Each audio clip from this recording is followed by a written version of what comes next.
Welcome to Novara Live. I'm Michael Walker, and once again, it's just lonely old me.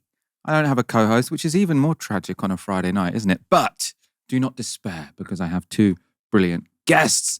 In the second half of the show, I'll speak to someone from the New Economics Foundation about Ed Miliband, the row in Labour, and the push to net zero. In the first half of the show, I'll be speaking to Waleed, Shahid, Democratic strategist. We've had him on before. Has worked for Bernie Sanders. We're talking, of course, about the attempt by Elon Musk and his minions to completely take over the American state. Aside from advocating for the ethnic cleansing of Palestinians, the most significant aspect of Trump's first 2.5 weeks in office has been his full frontal attack on the American state. This slash and burn campaign is being led by Elon Musk and his so-called Department for Government Efficiency, or DOGE, and its first target has been the United States Agency for International Development, or USAID.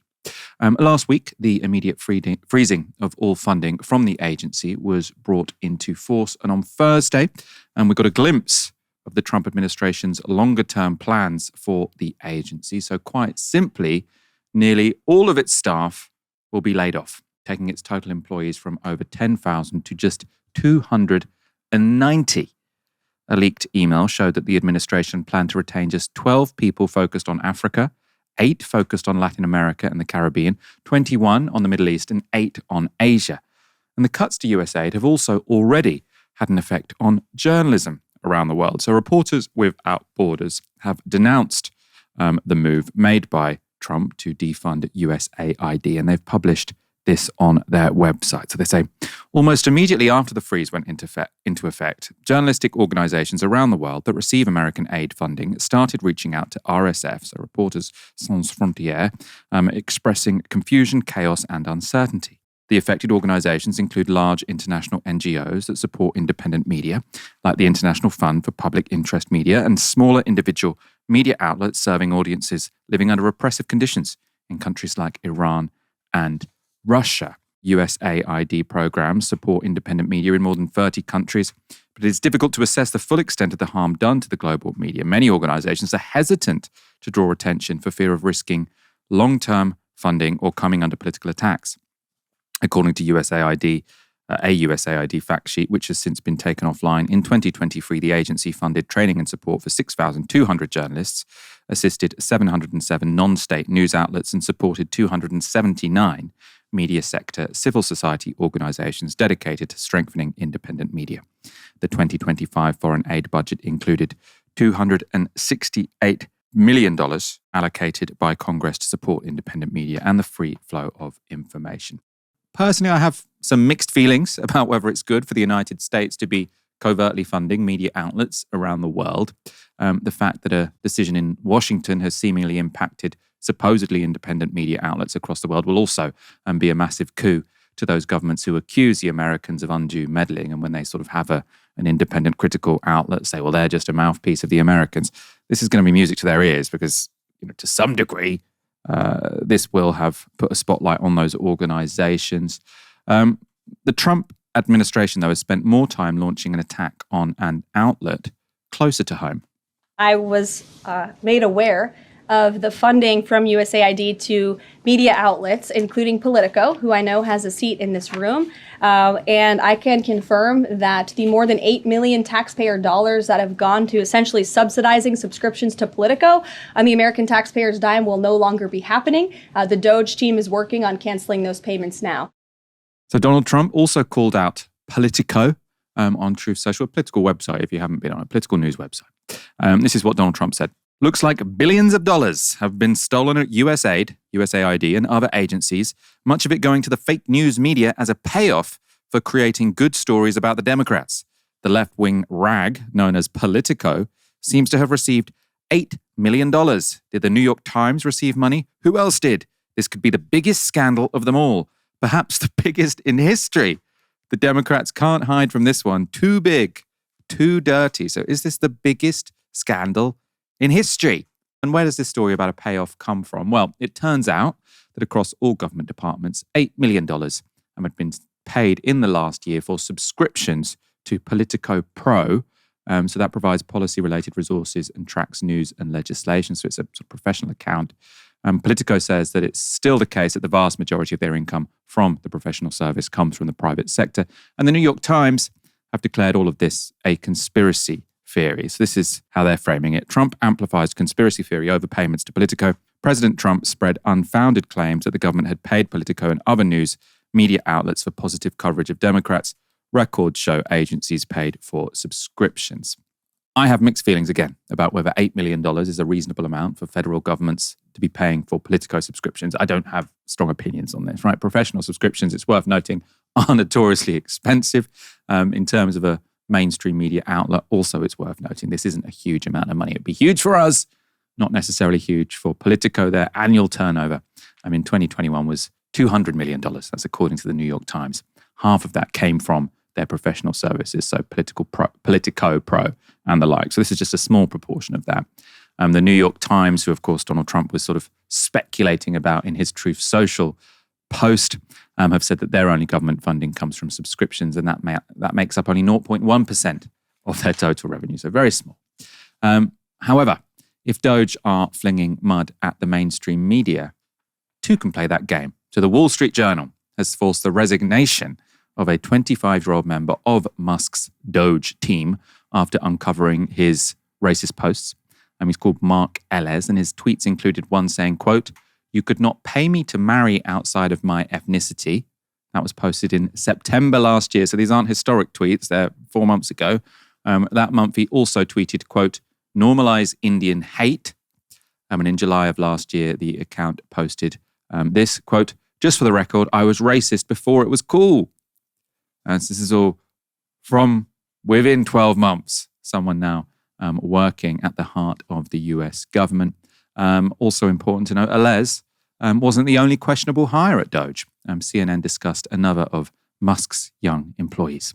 This is a 19-year-old high school graduate who has used the unfortunate nickname Big Balls online. So that would be one way that we could refer to him. He is now working at Musk's behest inside DOGE. And we looked into his background. And so we found, several notable things, Aaron, one of which is that this individual has founded multiple companies, including one with another unfortunate name, Tesla.Sexy LLC, which he established in 2021. He would have been around 16 years old. Kara, you hear this and you have known Elon Musk for years. So now you look at these young men who are now in data and in the private information about maybe hundreds of millions of American citizens as young as 19, the big balls here that Katie's talking about. Most of them are in their early 20s. There's an exception I'm going to get to in a minute. I'm curious though, Kara, how well does even Musk know these young men, do you think? I have no idea. I think there is no vetting whatsoever, as you can see, that's taken place. It took Katie and the really great team. Wired has done an astonishing job here. I could make a joke that's probably why he was hired for all this ridiculous nonsense and other nefarious things. But, there's an expression in technology. It's a feature, not a bug. This is what they do. They are careless.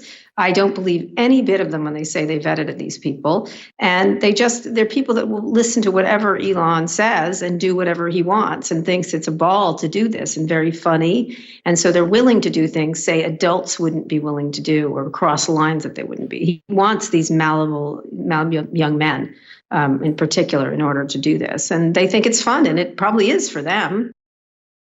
So you're saying this is probably why they were hired. And this probably is, they're probably having the time of their lives, right? That segment apparently delighted Elon Musk. So he quote tweeted someone calling it the funniest news segment of all time. You can see there he added 2 laughing emojis because you had all of those serious reporters keep saying big balls.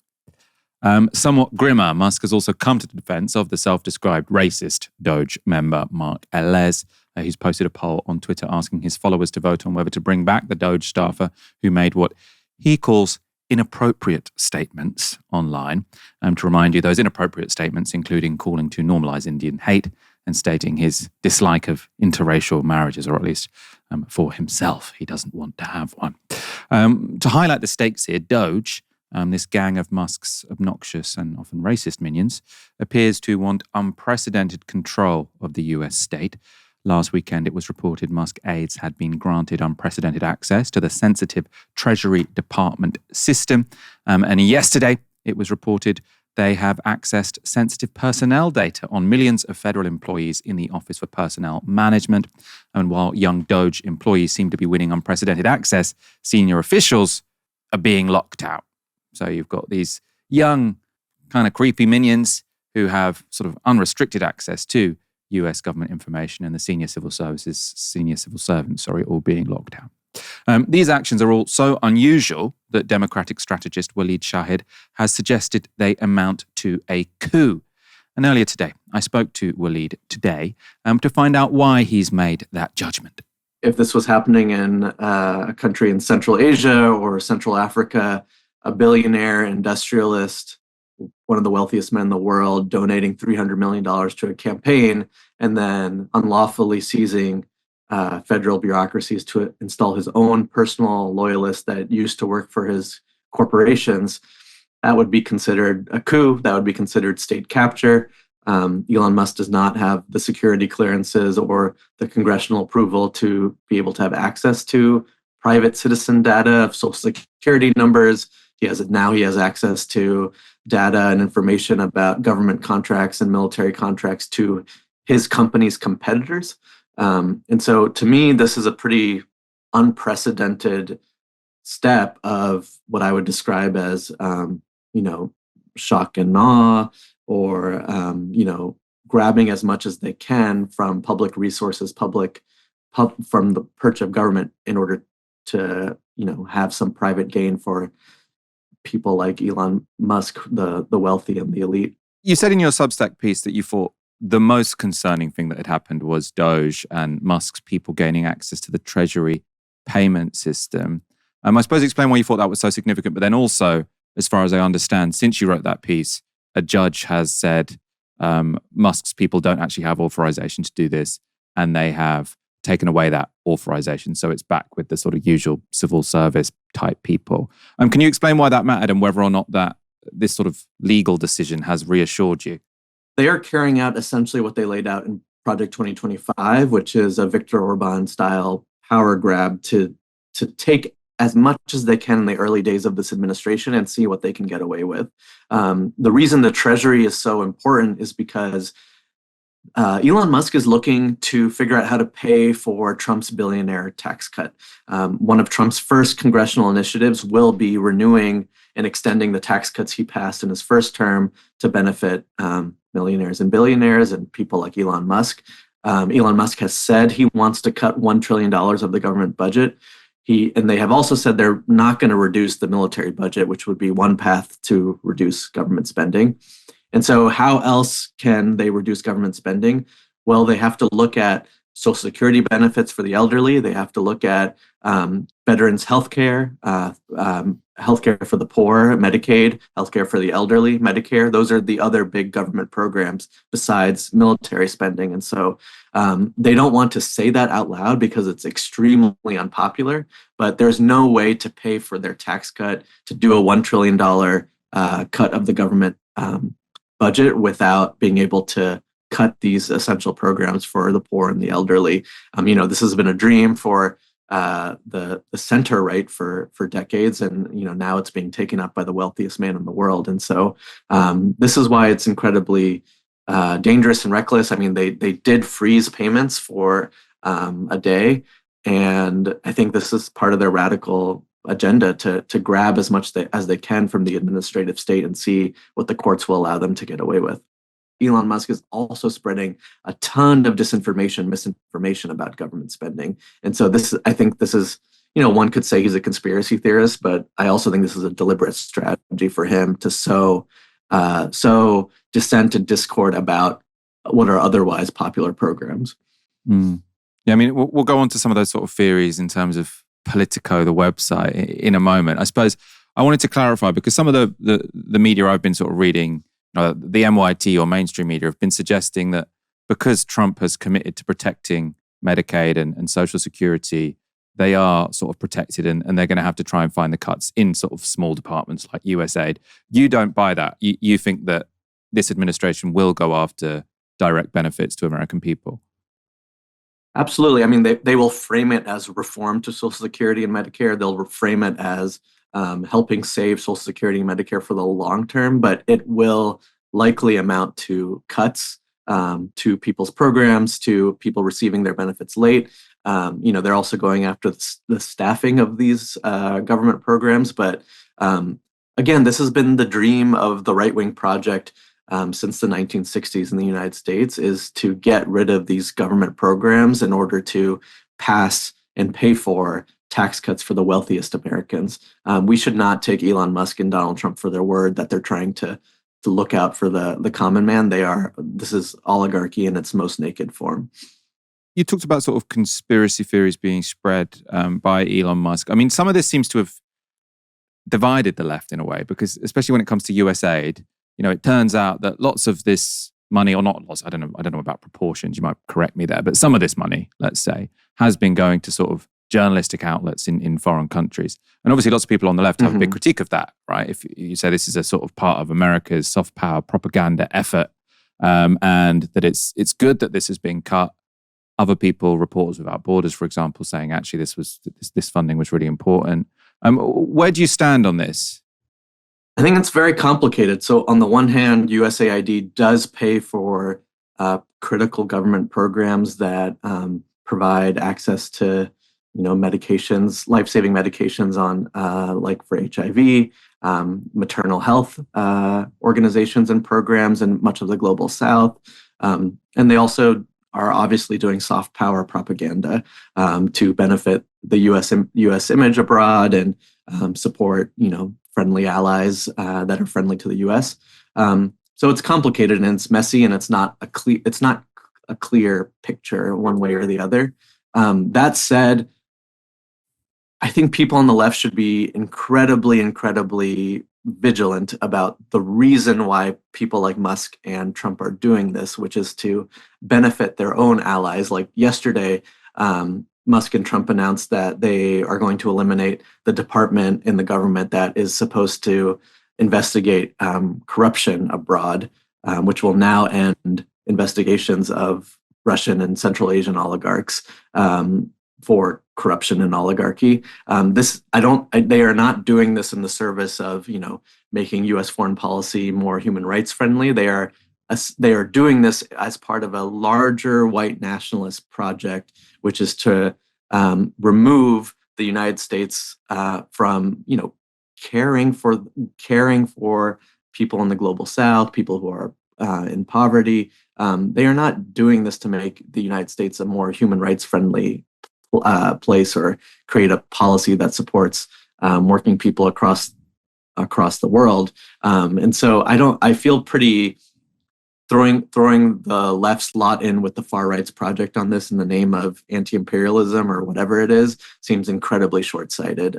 If we just saw what Trump's announcement has been on Gaza this week, like this is all part of the same ideological project, which is to project a kind of strong man's image and convince the American people, convince the working class in this country that Trump is out for the common man, the common worker, and not for foreigners, not for international aid. And so we shouldn't miss the forest for the trees here about what is the actual purpose of their cuts to USAID. Could you talk about Politico specifically? I mean, this has been all over my Twitter feed this week. At first it was, I was like, what do I make of this? $8 million does seem like quite a lot to be paying to a political website. At the same time, it does seem like this has now developed into a vastly overblown conspiracy theory being shared by Donald Trump and Elon Musk and all the rest of them. What have you made of sort of like this particular talking point?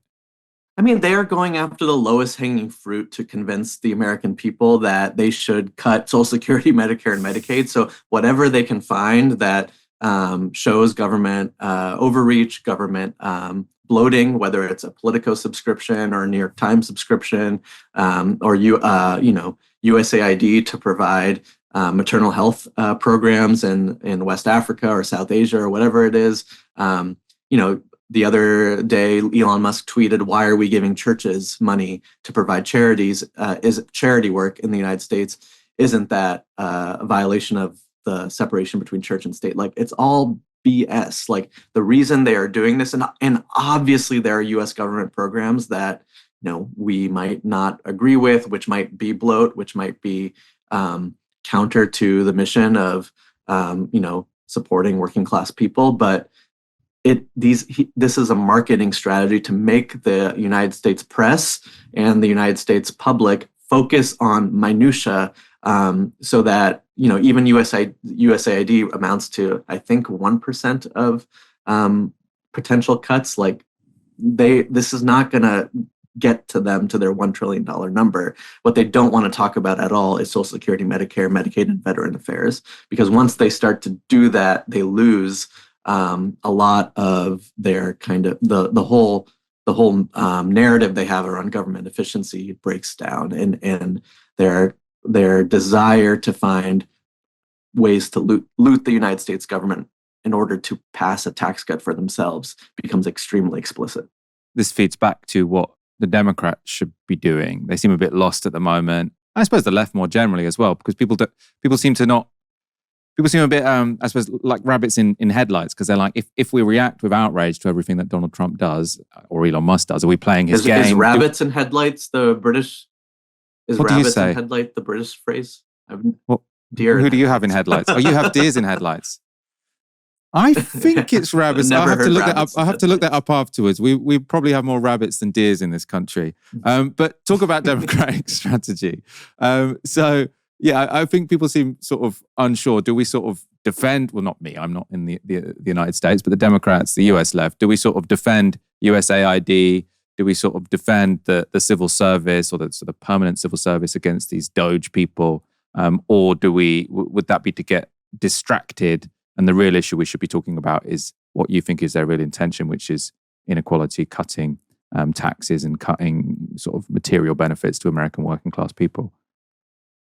I think that we should be focused on the larger message here, which is a billionaire corporate CEO is seizing the federal bureaucracy for his own private gain and installing his own personal loyalists who are, people who are neo-Nazis, people who have no experience, people who are young people who are previous employees of Musk's companies. I think for example, if Bernie Sanders had won the presidency, he would not have spent his first month on the job eliminating USAID. And so I think this is a time for like a big tent approach to persuading the American people that Musk is broadly trying to pass a tax cut for himself by raiding government programs that affect working class people. I think that the Democratic response has been extremely flat-footed, whether you're a deer or a rabbit in headlight, like it's one of those things. But this past weekend, there was a lot of organizing by groups like Indivisible, one of the liberal kind of pro-democracy groups in the United States, that has been really putting constituent pressure on senators. Senators have described, like the mood in the United States amongst the Senate Democrats is the election showed us that the country thinks we're too shrill, that we're too anti-Trump. They don't believe us. Let's calm down. Let's not be overly. Let's not use language about authoritarianism or fascism. Let's kind of sit on our hands and see what happens. And once there's a clear sign of overreach, maybe we'll do something. But like they're still reactive to if constituents show up to their offices, if constituents call them. And that has led to some of the senators beginning to speak out this week, not because of any thing of their own, but because constituents did pressure them to start to act. I mean, several politicians were booed yesterday for not doing enough at their own rally. And so there are ways in which they could pledge to block all of Trump's nominees. They could demand hearings. They could bring Senate business to a halt until Musk is fired. The head of the Progressive Caucus in the House, Greg Casar, has said no business should move until Musk is fired from his perch. I think that's a good demand. But I'm not, to me personally, like getting into the nitty gritty of is USAID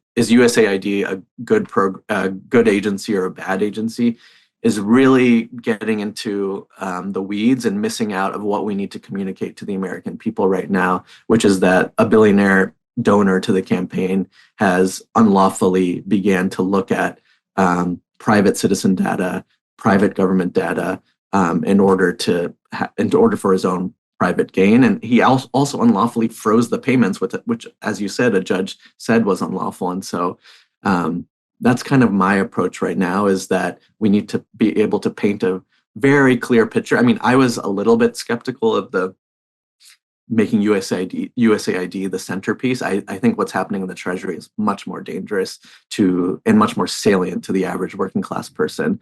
And I hope that Democrats begin, we can walk and chew gum at the same time. I hope they begin to center what is actually happening here with elderly healthcare and healthcare for the poor. Do you think that Trump and Musk sort of know what they're doing? Do you think they've got a coherent strategy that can work? Because I suppose it looks a bit like the idea of them, they've come in, haven't they? They've sent a mass email to all the civil servants saying, "Look, you don't really have to work here anymore. If you want to leave, you can leave." It looks a lot like what Trump did when he went into Twitter, which became X. And obviously X is a lot less profitable now. It has less users now. The interface isn't very good. Like, that was, I suppose, fine when it was a social media company. If the Republicans do that to the American state, like, is that a plan that ends in re-election? In the Reddit pages in the Reddit pages where they're posting about what's happening on the ground, like there's federal employees describing what the scene is in their offices, the civil servants, the bureaucrats, and they say it's much more like a smash and grab of very inexperienced people who don't know what they're doing. It's not like an Ocean's 11 Argo type of approach. This isn't that. It's exactly what you described it as, what Elon Musk did to Twitter, which is just come in, try to do a bunch of stuff, and honestly fail. Yet, I would say that that doesn't make this any less dangerous. I think we know what happens when Musk takes over an enterprise, which is with Twitter, even if it's not financially profitable as financially profitable as it used to be. He has used that to spread massive amounts of far-right conspiracy theories, amplify far-right accounts, use the perch of the government to attack Democratic politicians and spread lies about them, like Representative Ilhan Omar or Elizabeth Warren or Alexandria Ocasio-Cortez. He has been accusing people like Bernie Sanders of being bought by the pharmaceutical industry.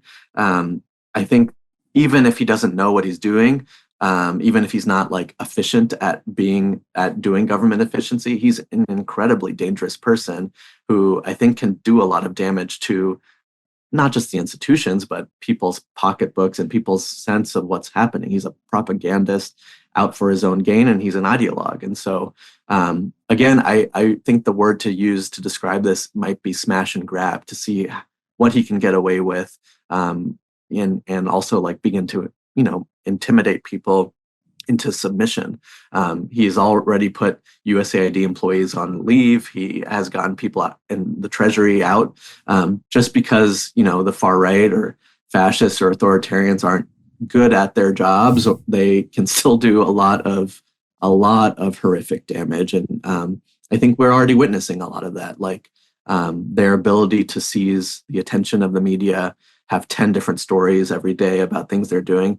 I do think is having an effect, and the peddling of misinformation and disinformation, I think, is making Americans very confused and unable to understand what's happening. And that is very dangerous, because if we have an election in 2026 and 2028, where Americans are just living in different information environments and don't know what the truth is, I mean, that's what people like Hannah Arendt describe as, one of the main features of authoritarian rule, is that there's no people are not living in a reality, the shared reality, and then people's, how we vote becomes much more of a difficult enterprise, because we don't live in we don't share the same information. I mean, Donald Trump seems to do free press conferences today, and Biden did one every 3 months. Mm-hmm. The amount I see Donald Trump's face on my Twitter feed, and he's always got a different background because he's always in a different place. It's oh, this is a different press conference to the one where he made that other strange announcement 2 hours ago. It seems like the cameras just constantly follow him. I wanted to ask you about a topic that, again, seems to sort of be dividing progressives to some degree, which is diversity, equity, and inclusion. There was, I don't want to keep mentioning NYT. I don't just spend all day reading NYT, but they had an interesting article a couple of days ago where they'd quoted sort of Bhaskar Sankara sort of saying, look, I'm glad it's gone and let's not get it back, because it did more to divide the working class than it did to actually sort of further equality. I just wanted to know what sort of your opinion was, that what your sort of take is on Donald Trump's sort of attack on DEI. Is it something that the left should sort of take on the chin, or should it be something that's resisted? I think this is an interesting debate to be having. I don't feel like I agree with some of the most corporate DEI ventures, but I also feel like I don't agree with some of the leftist critique offered yesterday on DEI. One of the things I'll say about it is the history of DEI comes from 1960s era civil rights and affirmative action programs, and the goal of desegregating and integrating a post-apartheid society, which is the United States, in the public sector, in public life, and in the private sector and businesses, is a good one. And the idea that that the labor movement and unionizing is the way to achieve that, as opposed to DEI, I think is a false equivalency. Obviously, there's like bullshit DEI programs. There are ways in which they reinforce kind of divisions that otherwise shouldn't exist, but some of the spirit of DEI I do agree with. And we do live in the United States is a post-apartheid society, and I don't think that it's wrong for businesses or government agencies to try to address that in ways that foster inclusion, foster hiring of workers who would otherwise not be hired. And the other piece of this that's political is that people like Bernie Sanders, who I worked for, have historically had a rough time with Black voters. And there are a number of Black voters who do perceive and feel that these attacks on DEI are against the legacy of the civil rights movement. One of Donald Trump's first actions was to repeal President Johnson's orders on employment discrimination, and he attacked it as a DEI initiative, even though it existed before DEI was a phrase. I think sometimes it makes the left seem more insular than it needs to, where there could be a broader coalition and increasing kind of the salience of left-wing politicians and left-wing organizations amongst constituencies that in 2020 and 2016, if Bernie Sanders was able to receive more Black votes, he would have otherwise won the election. He could have won the election, and so against Joe Biden and against Hillary Clinton. And so it's a bizarre kind of look at a time where Donald Trump is so out there and Elon Musk is so out there. I mean, Elon Musk is a white South African billionaire who is now saying that the South African government is racist against whites, someone who's benefited from the privilege of South Africa's apartheid regime. Like, it is Elon Musk and Donald Trump who are the face and the leaders of an anti-DEI policy and marketing campaign. And then to associate our movement with that in any way does not seem like the right approach in order to win over constituencies that we struggled with in 2020 and 2016. Again, I don't think DEI is perfect. There are extremely problematic, approaches to DEI that I think are corporate whitewashing or whatever you want to call it. But I don't think we should throw the baby out with the bathwater on that one. There is apparently a big divide in the Labour government between those like Rachel Reeves, who prioritise growth at all costs, and people like Ed Miliband, who think net zero should take priority. The biggest point of contention is obviously on Heathrow expansion. Rachel Reeves wants it, and it's now government policy to have a third runway. So where does Ed Miliband stand? Well, Simon Jack on the BBC asked the Energy Secretary this morning. Growth is important, we can agree on that. Growth, in fact, conquers all. Witness the government green light for Heathrow expansion. Now, that is something that you almost resigned over before and voted against in 2018. Where are you on that What's your position today? I abide by collective responsibility, Simon. Okay, well that's a kind of that's almost a tacit admission that you don't agree. And the government has got a position which is to invite a proposal from Heathrow for a third runway. It will have to meet carbon budgets. It will have to meet local environmental standards. And in the coming years, and it's some years off, a decision will be made about whether to grant that Heathrow third runway. So I abide by collective responsibility is sort of the most obvious way you can say I really don't agree with it. So collective responsibility, I'm sure most of you know this, but within the cabinet, you're not allowed to disagree with what government policy is. Obviously, as a backbench MP, you can say whatever you like. If you're in the cabinet or the shadow cabinet, whatever is the policy of the leadership, you have to adopt. You have to resign if you disagree with it. Miliband's saying he's not going anywhere, but very much not willing to defend Rachel Reeves' policy of a third runway. Heathrow is, of course, not the only issue that Miliband has found himself under scrutiny over. And he also had to field this question. It's going to land on your desk. Will you approve Rosebank? There is a process that we are going through as a result of a very important Supreme Court decision last year, which said that the way we thought about these emissions, the way we considered the impact of oil and gas emissions was inadequate because we needed to take into account so-called Scope 3 emissions, the impact of burning oil and gas. That is the process we're consulting on about how we do that, and then individual applications will come forward. Okay, because in 2023 you said that Rosebank was a colossal waste of taxpayer money and climate vandalism. Have you changed your mind? As Secretary of State, I'm not going to comment on individual projects. You're not going to comment on your own comments? I'm not going to comment on individual projects that have to come forward. I have different responsibilities as Secretary of State than I had when I was an opposition spokesperson. We're going to design a fair and objective process, and all proposals will be considered under that process.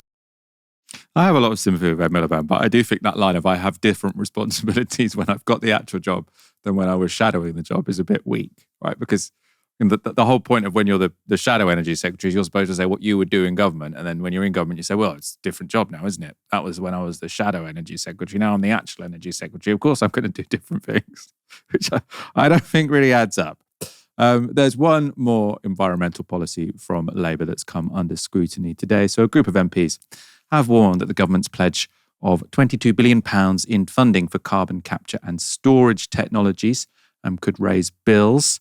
A report from the House of Commons Public Accounts Committee has raised serious concerns that the government had not properly assessed the financial impact on households and businesses of that pledge. And there's a quote from the chair of that committee who said this: "It's an unproven technology, certainly in this country, and we are concerned this policy is going to have a very significant effect on consumers and industry's electricity bills." Many environmental campaign groups and think tanks have also been critical of the pledge to invest in carbon capture and storage. And earlier today, I spoke to Alex Chapman, a senior economist at the New Economics Foundation, working on energy and climate change. And I started by asking him whether he agreed with the Commons Committee that the £22 billion on carbon capture and storage could be a waste of public funds. I wouldn't necessarily say they're saying it's going to be a waste of money, but it certainly is high risk. So the carbon capture, use and storage is probably going to have to be part of our sort of suite of options for dealing with climate breakdown. But it is it's a techno-fix solution. So it's about using technology to capture emissions as they're emitted from manufacturing places or power plants. So that process is kind of in operation in some parts of the world, but hasn't really been sort of fully scaled up. I'd put it at about a sort of like 7, 8 out of 10 on the kind of riskiness scale.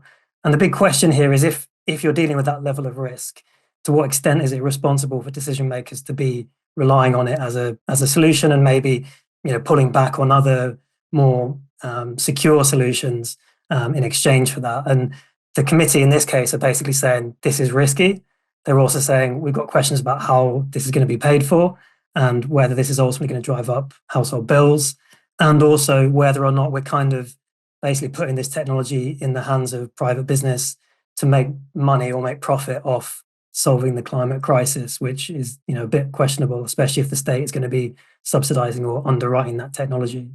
When I was reading this story, sort of the critique from them, or the concern that stood out from these MPs, that this was an unproven technology, as you've just sort of said, it's risky.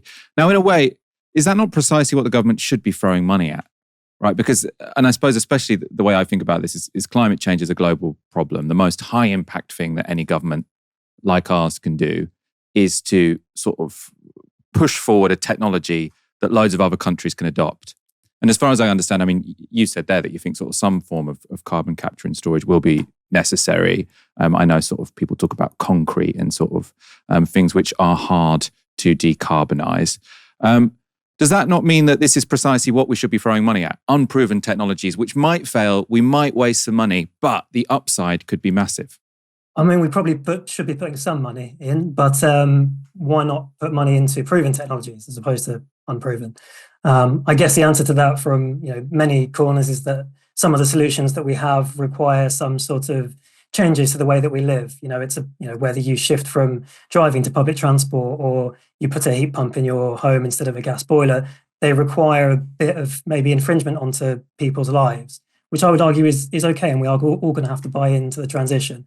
But there is many out there who would like us to be able to kind of do the transition without the public really seeing it or without sort of impacting on their day-to-day lives in any way. But, that is ultimately means relying on these high-risk technologies, which I just don't think is responsible, but also maybe doesn't create that sort of general societal buy-in to the transition that we are ultimately going to need for it to be a success. I totally take on board the idea that sort of the technological fix is high risk.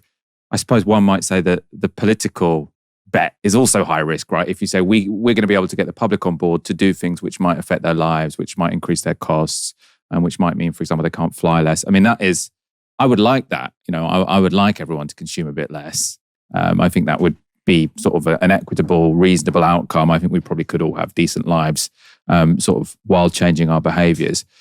But that to me seems in a way a higher risk than the technological side, because we live in democracies, right? We've seen what happened in America. I mean, it wasn't that Donald Trump, I think, won that election on climate change issues, but if we're relying on politics, that's in a way as risky as technology. Do you see where I'm coming from? I do, but maybe I'm naively optimistic about our ability to get public buy-in for this. I mean, I think the polling shows that the public are on side with the need for urgent action, and actually, when presented with the arguments for behaviour change and things, will also buy into those. When presented with the real realities of those kind of considerations.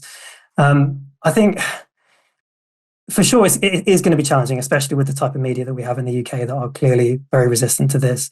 But to use an analogy, if you went to the doctor and you're an alcoholic and you've got liver problems, and the doctor said, really you should just stop drinking, but there's like a 20% chance that in 10 years we might have a technology that will fix your liver or create it with replace it with a synthetic liver or something. So you just decided to carry on drinking regardless. Most people, your friends and family, would say, well, maybe that's not the right decision. That seems a bit high risk. And I think that we're in a similar position here where we need to pull every lever we've got, and we should probably put most of our effort into the ones that we are very confident are going to work. Pulling on the every lever we've got, right? I suppose I kind of have a bit of an all of the above when it comes to climate change. When it comes to try the nuclear, go for it. Try the carbon capture and storage, go for it. Let's throw money at all of these technologies, hope some of them work. Also, absolutely, let's try and get behavior change. Let's do it all. And I suppose that's why sometimes, I see environmental groups or sort of left-wing NGOs or progressive NGOs, and then sort of these MPs sort of say, we're not that sure about nuclear. We're not that sure about carbon capture and storage. Should we not just be saying yes and more? I mean, I think a lot of people are saying that. I think actually what I'm concerned they're not sort of thinking through is how we go about doing that and who benefits from it. Because, there is an argument that solutions like CCUS, like carbon capture, are ways that allow the oil and gas industry to continue on making vast amounts of profit and doing it as they have been doing over a long period of time, and to keep those technologies in private hands. And something that the committee have said in this recent sort of report is that the government doesn't seem to have thought through how they can protect the public interest as they do this tech rollout. So we're going to pass subsidies, we're going to allow companies to put the costs of this on people's bills. But then when it becomes a profit-making technology, if it's a success, then the private sector can laugh all the way to the bank. And, ultimately, back in the day, when we created these new vital technologies or systems, we created, the water network or postal service, these things started out in public hands. And, when it's something as important as stopping the climate crisis, I would like to see most of that tech starting in public hands as well, because it's so essential to our planetary survival, I suppose. But it isn't. These days, everything starts right from the beginning in private hands. And then, the state essentially de-risks those investments for the private sector. Yeah, no, I completely agree with you. If we're going to throw money at the technology, we should at least have some ownership of it. Let's talk about a slightly different topic. Ed Miliband this morning was, I suppose actually he wasn't really defending the decision that Rachel Reeves has made to sort of invite proposals for a third runway at Heathrow. But of course, he wasn't willing to oppose it. How damaging is that to this government's climate credentials? I mean, Heathrow expansion, the signal of intent to go ahead with it is incredibly damaging. There's absolutely no doubt about that. If nothing else, the message it sends to the sort of international community, especially when you've got, the Trump government reining back on climate action, I think is really negative. And it's being done for incredibly weak sort of claimed economic benefits that are unlikely to materialize. And even if they do materialize, it's sort of 10, 15 more years down the line. Ed Miliband has, I think, been feeling a bit uncomfortable in these interviews, not least because of his past comments about against Heathrow expansion. But I think it's clear that, his gut's telling him no. He's saying today, well, I need to sort of, have my collective responsibility with the cabinet. But I don't know, on these really fundamental issues, I would like to see him maybe using his power, because ultimately he is the one, the buck stops with him when it comes to the carbon budget. His department holds responsibility for us achieving our climate targets. So really, even though it's a transport intervention, it's kind of him that the mess falls on. So with that in mind, I hope that he will sort of fight this. And I think this is far from over. I mean, it's gonna continue on in policy terms, in protests, in legal terms for quite some time. So let's see what develops. What in those interviews he does sound quite enthusiastic about is sort of saying we are going to push forward to having zero carbon, or I suppose it's the new target is electricity with 95% renewable sources by 2030. Are we on track for that? Because that would be impressive if we can do that, right? Is that something that seems likely? It's a stretch goal. There's no doubt about it. I mean, what are we, 5 years away or so from the date that they're looking to achieve that by, and the country's in a bit of a turmoil. So, as far as I'm aware, his department and his team are sort of going all in hell for leather to try and hit that target, which actually only brings forward the original target that the Tories had from 2035 to 2030. It's only a 5-year acceleration. But no, obviously that's important, and it does help our international credibility. But the crazy thing is, with these airport expansions, with Heathrow, Gatwick and Luton, if they go ahead with those, which they've rumoured that they will, you wipe out all of the benefit of that in carbon terms. It will reach 2050, our target for net zero, and all that effort they've made on decarbonising the grid was essentially for nothing. And I think that you've got to have consistency in your sort of policy platforms, and especially when the sort of upsides and the economic benefits to it are so weak. I just don't think it stacks up.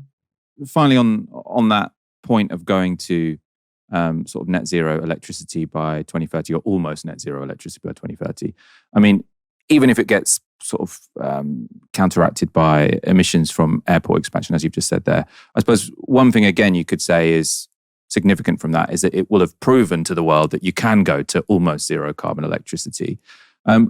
If we do get there, how will that be? Are we sort of at the point whereby renewables, so solar, wind plus batteries, can get us there? Is that what we're essentially going to be looking at, sort of putting loads of batteries around so that we can have, even if the source of power from wind and solar is intermittent, we can store it and then use it when the wind isn't blowing or the sun isn't shining? Energy storage is going to become a really big issue over the next few years. So it's not just batteries. You can store, you can pump water uphill and bring it back down again to unlock the energy.